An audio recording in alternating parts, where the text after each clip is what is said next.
Hi everyone and welcome back to my channel. So for today's video, as you can see from the title, we're going to be talking all about the MAC and PatrickStarrr collaboration powder. So we're going to talk about the details of the collection, the restock, basically everything there is to know about this powder and how it performs. So if that's something you're into, make sure to keep on watching. And please don't forget to subscribe because I do upload 3 times a week. And that is the best way to stay up to date on all the fun stuff I'm posting. Without further ado, let's jump right into the powder.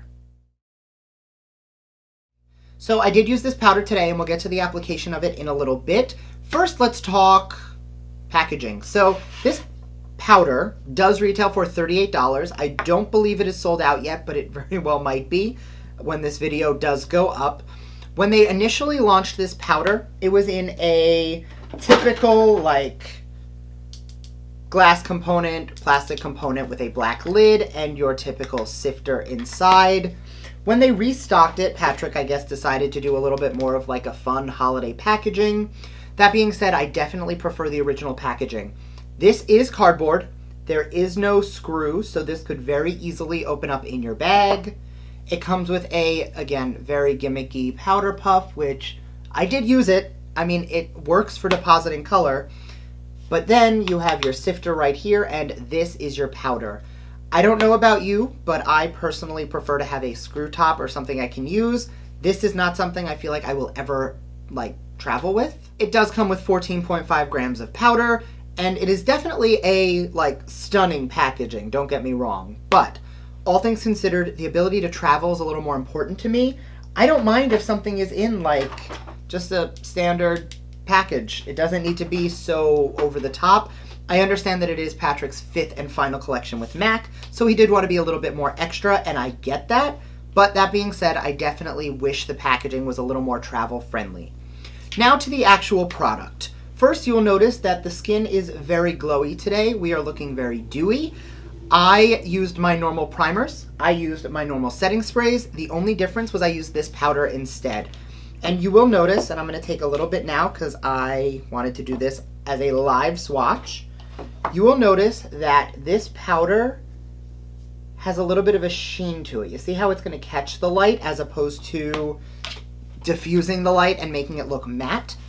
What that's going to do is it's going to be very lifelike. So if you like to set the face but you don't want to look shiny, this may not be for you, because you'll notice I definitely highlight on the cheekbones. I definitely do have some glow everywhere else, but on the face as a whole, you just see how there's a very soft, subtle shine to the skin. It's pretty, don't get me wrong, but if I get oily, which I do, about 2 hours in, I will start to see myself getting really shiny with this. So it's something that I will use in areas I'm not particularly oily. I do tend to avoid using this on the forehead. The under eyes are fine, but the nose area, I definitely need to go over it with a much more mattifying face powder or something that's going to keep me a little bit drier for a little bit longer. That being said, a lot of people aren't as greasy as I am, and they really do enjoy that glowy, dewy look, but they do want to set their foundation. This is going to be a great way to get that really pretty, dewy look without having to deal with lots of setting sprays and without having to sacrifice setting your foundation. So I did use this today, and I'm going to drop in a clip of the application. I did find that it is very smooth. It does go on very well with both a beauty blender, a brush, and even the powder applicator, powder puff that this came with. Overall, it went on very nicely, and it was a very pretty powder. That being said, I do, again, wish that there was a more matte version, or that it had something in there to help to control your oils, because for me, I feel like I look really good right now, and I put this on probably 25 minutes to a half hour ago, but I know, and I have worn this a couple times, that I start to see that oil shine through at that 3rd hour, and I look really, really greasy. Now, if you are somebody who does not mind traveling around with a compact or taking a, a finishing powder with you to just kind of touch up throughout the day, then this may work really well for you. For someone like me who doesn't want to have to touch up, it may not be your best bet. So I am going to continue to use this. I'm going to love this powder because it looks so good for videos. It looks so good for editorials and for photos. And it also really looks really good on certain portions of the face. However, if I'm going out, if it is hot, if it is anything where I feel like I'm going to get extra greasy, I'm going to avoid putting it in this extra greasy area because it's just going to end up melting right off my face. So overall, I will say that this powder is a hit. It is a fantastic powder for what it is. It's very similar to like the Hourglass powder, which has, again, those micro shimmers in it. And as long as you're okay with that and you know up front what you're getting into, you're going to love it.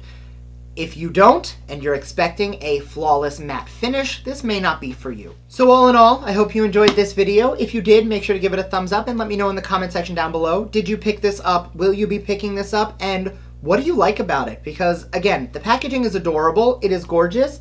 This will probably live right here on my vanity so I can look at it all the time. That being said, it's definitely not going anywhere near my T-zone anytime soon. So thanks again for watching, and I will see you guys next time. Bye!